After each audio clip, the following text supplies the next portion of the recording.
Welcome to the Beyond Bound Coach and AD Professional Development Series, a weekly online professional development for athletic administrators and coaches. Join us as 6 former ADs now employed by Bound and with over 100 years of combined experience discuss topics important and beneficial to ADs and coaches. Join us on this journey of professional growth. We're here to help you take your coaching and athletic administration to the next level and beyond. Hey, good morning and welcome back to another fun edition of Beyond Bound. Today is May 24th. It's a Friday morning here for us. And we want to share some thoughts today for all of our ADs and coaches to hopefully get better together here. And obviously, I like to recap this real quick every time. But just what is Beyond Bound? If you're new to watching this Friday morning, a group of us, ADs, former coaches, former ADs, we get together and we share thoughts. We try to keep it short, relatively short. I think this whole crew could probably talk at you for hours on end if we wanted to, but we try and keep it very short so that you can use it as an AD. You can use it with your coaches. You can use it with your athletes if you want. There's just different aspects here. We just want to share our thoughts and kind of create a community that's there to help. Today's topic, what I'm going to talk about today, building confidence with your coaches and building confidence with your athletes. So if you've been on here before, you will have probably heard I'm a track coach still, and in the state of Iowa, we had our great state track meet last week, and a lot of my thoughts were hovered around confidence. And as a former AD, I thought a lot about giving our coaches confidence so that they can coach their kids and instill that same confidence in them. So I want to talk a little bit about building athlete confidence as a coach, and then building your coach's confidence as an AD, kind of share those similarities. And then, we want to give you practical solutions. So I've asked you guys on this call to give some practical solutions for coaches and ADs at the end. So building athlete confidence, I just jotted down some thoughts as I was sitting there thinking this through. I think this is important for me to know. Confidence is not a secret. How many times do we hear coaches tell, well, my kids just need some confidence? Or you hear parents out in the bleachers saying, well, these kids are just not confident. It's not a secret. But how to get it seems to be the secret sauce. It seems to be the magic pill. But in my opinion, it's this idea or this feeling that you are equal to the task at hand. That is, and by the way, I'm talking about real confidence here. Not the fake confidence, which I'm going to talk about a little bit here as well. But and confidence is rooted in a belief of ability. All right. And that's a very important distinction to know when thinking through practical solutions. Confidence is rooted in a belief of ability. So I talk every year with my track kids about this idea of being nervous. Everybody is nervous before a race. You realize that some of the oldest veterans in professional sports get nervous before every activity. That has nothing to do with confidence. Okay. And I think people need to understand those are different. We talked to our track kids about using that adrenaline that comes from those nerves as a positive, not as a negative. And so confidence is rooted in your belief of ability. I think one of the great things about confidence, it's unshakable. It resists even the biggest setbacks. All of us on this call right now are thinking of athletes that have been confident for us, and it's truly unshakable. I love that part about it. However, arrogance is not. Arrogance or fake confidence is a sureness that's not rooted in ability. It's maybe rooted in image, or there's lots of other things that arrogance and fake confidence comes from. And for us old coaches, I'm speaking for me, you guys are all young coaches, but us old coaches on this call, it's easy for us to spot this truly confident athlete or a fake confident athlete. So athlete confidence. What can a coach do to help a team be confident? Number one, be prepared and have a plan. Coaches, plan well in advance of your season. Plan your week in advance. Plan your day in advance. Your kids know when you're not prepared. They know when you're not prepared, and that makes them feel less ready for the upcoming game, meet, whatever it might be. They know when you're not prepared. Have a clear goal for your practice or your competition, and be consistent in this. Okay, consistency and repetition help athletes build muscle memory, which brings, quote unquote, mental toughness. My favorite thing in the world, our kids got to get tougher. They're not mentally tough. Well, coach, let me share with you a little secret. If you can bring some planning and preparation and consistency to your practice, all of a sudden your kids get mentally tough. It's weird how that works. But I'm telling you, it took me a long time to realize that, but that is where that stuff comes from. Number two, to give some athlete confidence, positive reinforcement and challenging opportunities. Okay. So positive reinforcement. Yep. We've heard this one a million times, but I need you to really think about this as a coach, as a former AD. It's very easy to be critical and have no suggestions, but to be positive is truly a key for these young kids. So not all of these guys are coming to you, guys and gals are coming to you as all Americans on day one. So be supportive of their journey. I can tell you right now for a fact, my assistant coach and I in track have had boys come through our system as freshmen, and we would say at the end of their freshman year, there is no way that kid will ever run. And that kid will run his senior year at state track. It happens about once every 2 or 3 years, and we've stopped saying that. And we've had to be supportive of the journey, and we've had to help instill that confidence early. Make sure all kids see their value and continue to motivate them. So when they're juniors, when they're seniors, even if they're not there yet, continue to motivate them. Continue to show them value. Make sure your team environment is one of support for each other. I think one of the places where confidence can lack is when they don't think their teammates are on the same page as them, or they care to see them succeed. That is, that's just a hidden gem in there, I think, for coaches. And then lastly, put your kids in tough spots, versus tough competition, versus tough, I guess just in practice, tough spots to show them. And this is my wife's favorite thing to say to our kids: you can do hard things. Show them they can do hard things. It's okay. Mark's going to talk later on here, but Mark was an old baseball coach. My guess is with a baseball schedule, you could make your schedule as tough as you want it to be. So if you wanted to see some really tough pitching, you could go find that.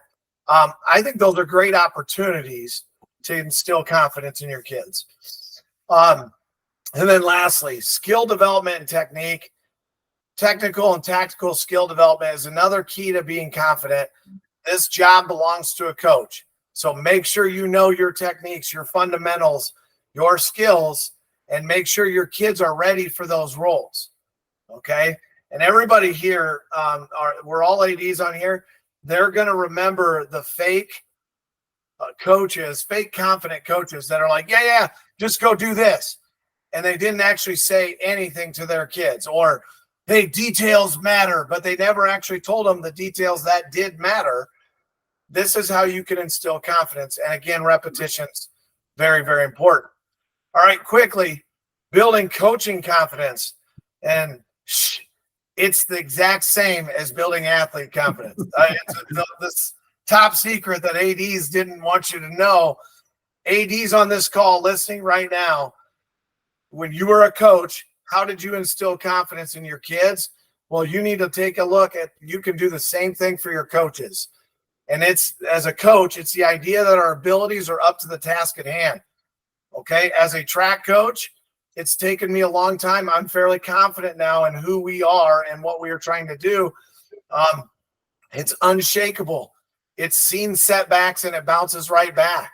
That confident coaches are the toughest coaches in the world. They don't fall apart when the first loss happens. And coaching arrogance is rooted in image, not ability. Okay, easy to spot when things aren't going well. So all of us here have seen programs start to slip and slide when things aren't going well. How is that coach behaving? Well, that might not be, they might be an arrogant coach, rooted in image, not rooted in ability. So, same things here, guys, real quick. What can an AD do to help his coach or her coach be more confident? Well, be prepared, have a plan. Have a plan for each one of your coaches and your department every year. And this includes professional development, which I'm going to hit on here at the end. Number 2, your team environment, and I mean your athletic department environment, and give regular feedback. So make sure all of your coaches feel a part of one team on the same mission. You want to see a confident coach? Help them understand that the rest of the coaches on your staff, all whatever it might be, mine was 51, all of them are cheering for you. And you want to see a confident coach? There you go. They know they have friends and team members that maybe aren't there on the field with them, but they are right behind them. And provide opportunities for regular feedback, highlighting their strengths. All right. So I think that I want to differentiate that, highlighting, not criticizing, highlighting strengths. Maybe at the end of the season, you want to look at some areas to work in, not things you got to work on. You got to work in a couple areas, but highlight their strengths. Make sure they know those strengths. And number 3, skill development, just like athletes, professional development plans coupled with sound evaluation plans for all. Okay. Evaluation should be designed to help them grow, not knock them down. If you take nothing else from this, please take that. Evaluation should help your coaches grow, not knock them down. And it should, those two things coupled together, professional development and sound evaluation. You don't have to take hours on end to do these things. All right. Expert thoughts. So I have 2 questions. I'm going to answer it first, and I'm going to cheat because I'm going to share my things here real quick. And then, and I typed them out. Discuss one practical solution you use as a coach to help athletes be confident. Okay. Number 1 for me as a track coach, my entire track season schedule practices is written out before the season begins. Okay. Now I change it on Sunday nights. I go in, look at weather, all that type of stuff. But if we're going back to giving athletes confidence, being prepared and planning ahead is one of the keys. 2, focus on consistent cues for skills to reinforce the big moments. So what do I do with track kids? What did I do with football and basketball? Track, for example, I tell them, hey, we're going to show you how to get in the blocks. And this is exactly how we do it. I don't care what else you see on YouTube. This is why we do it. And here's how we do it. And then I tell them, when you get down to the state track meet and there's 12,000 people watching, I guarantee you're going to fall to your consistency. And that's going to instill confidence because we've done it 100 times the same way. We didn't go to practice and nilly-willy jump into the blocks. We did it the same way. We had a coach say, hey, on your marks. We don't have bring a gun to practice. We bring a clapper, but we do it the same way every time, and that instills confidence. And by the way, when I played basketball, my coach always said that about free throws, have consistent plans. Mine was 3 dribbles, hold the ball in my left hand, shoot the free throw. I still remember that. Why? Because he said, when you get to the state tournament, trust me, you're going to want that consistency. Sure enough, we made it my senior year, and that's all I could think about. I couldn't think about the barn we were in because all I could think about was my consistent cues.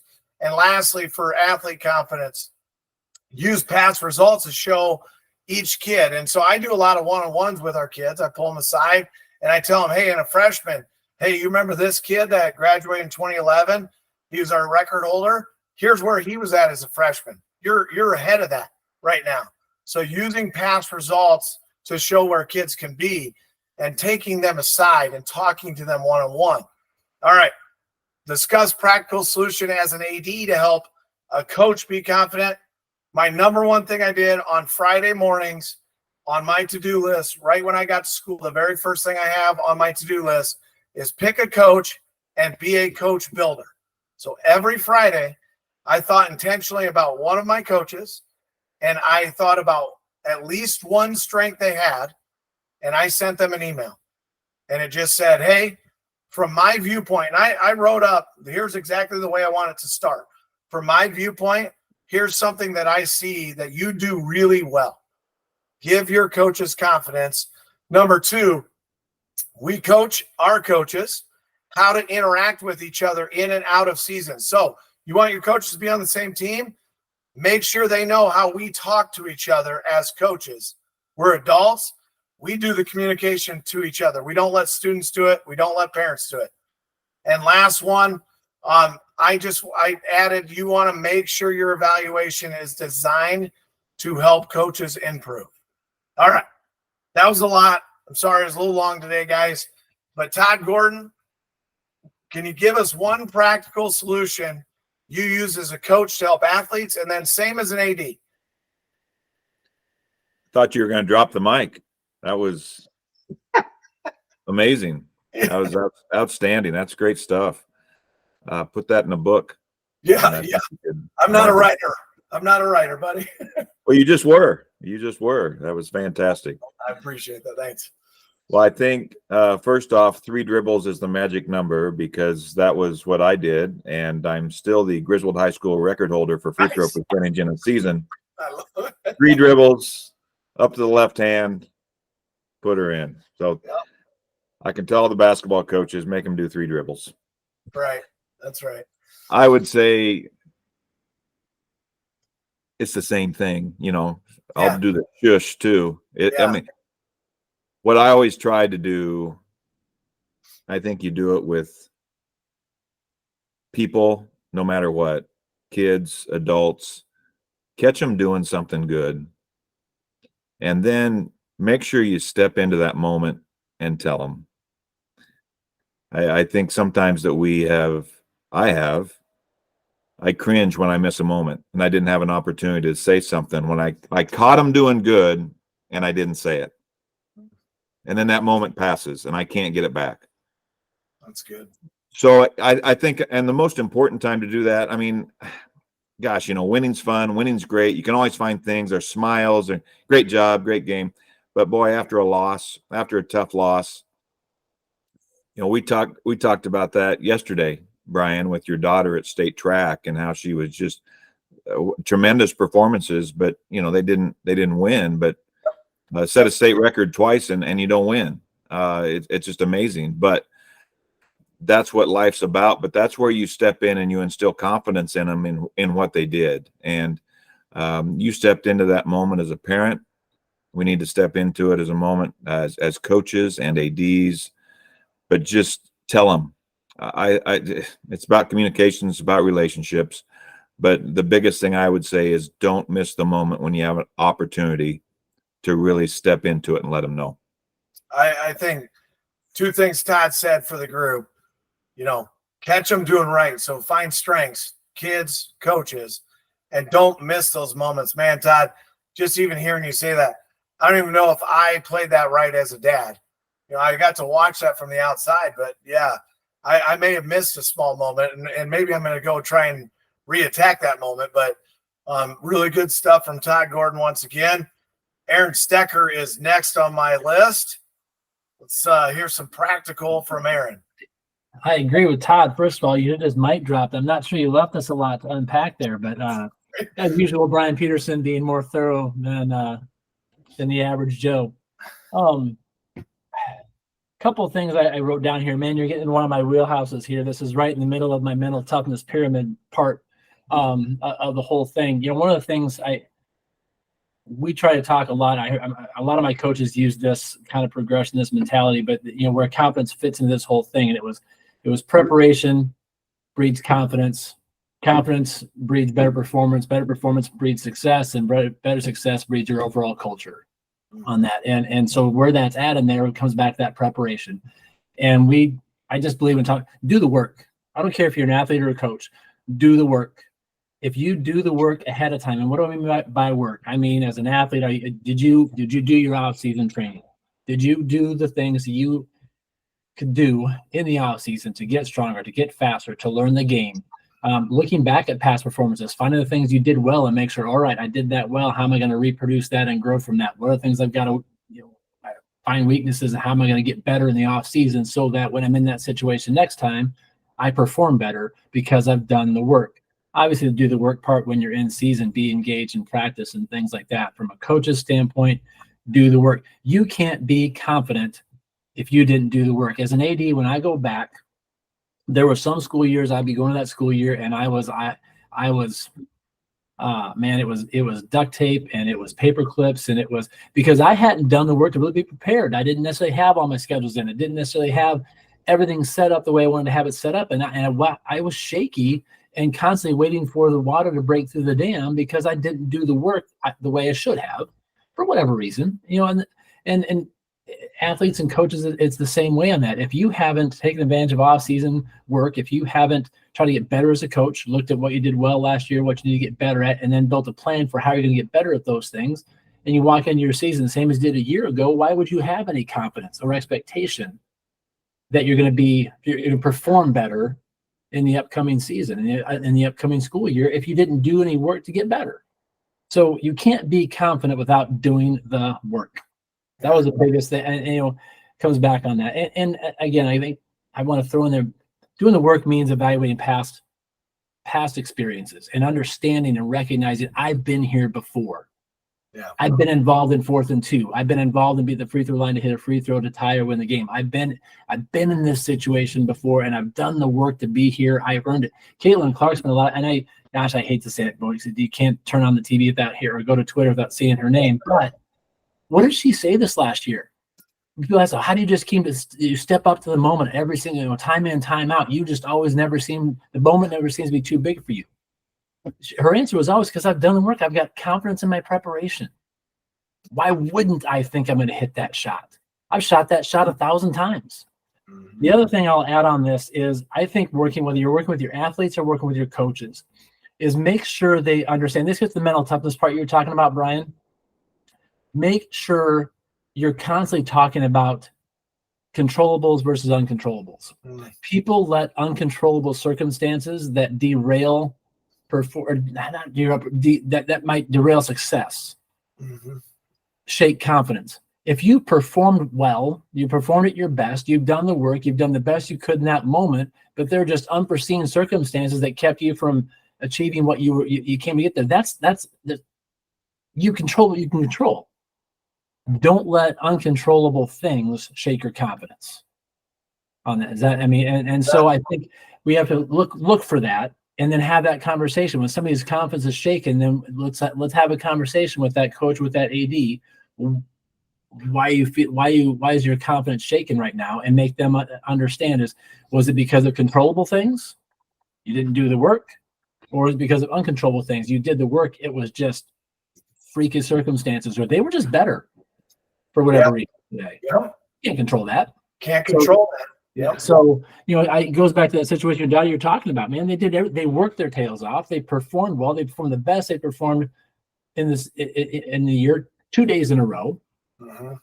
There's just another team that's better that day. They're just better. Yep. Don't let that shake your confidence. You can be disappointed that you did that in the result, but there's no reason to walk away from that not being confident in what you've accomplished and use that moving forward. Yeah, that's really good. It's awesome. Thank you. Scott Jarvis, why don't you lay some wisdom on us? Give us some I don't know. Questions. I think I just got 2 sermons. I don't know if I can right now. I'm gonna have to start pounding something here, pound the pulpit a little bit. Now, I think there's a couple things that I think of when we talk about that confidence. And for me, it's really about being a mentor to your student athletes, being a mentor to your coaches. And that can only be done, and I'll pull from Aaron and Todd on this, and Brian, you mentioned that one-on-one time, that time you spend with your kids outside of the season, going to other events that your kids are involved with. Todd, seizing those moments when you can catch kids doing great things, when you can catch your coaches doing great things, but that requires you to get your butt out of the office. It requires you as a coach to go to things that you might not want to go to.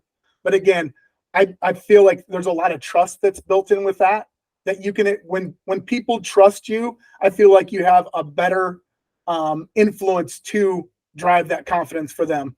But that is only done through spending time with one another. If you don't spend the time with people, if you don't spend your time with your family, if you don't spend time with your coaches, if you don't spend time with your student athletes, you're not going to build that environment and where you can instill confidence in one another. And I say this all the time. 2 best things I ever did as an AD. We started doing professional development with our coaches, and we started that student athletic advisory council because it allowed me the time to spend with coaches, to spend with student athletes, to get them on the same page, to allow them to mentor each other in a coaching situation, allowed me to mentor kids and set our expectations for what we expected of them, because I think that helps build that confidence. And Brian, you touched on that.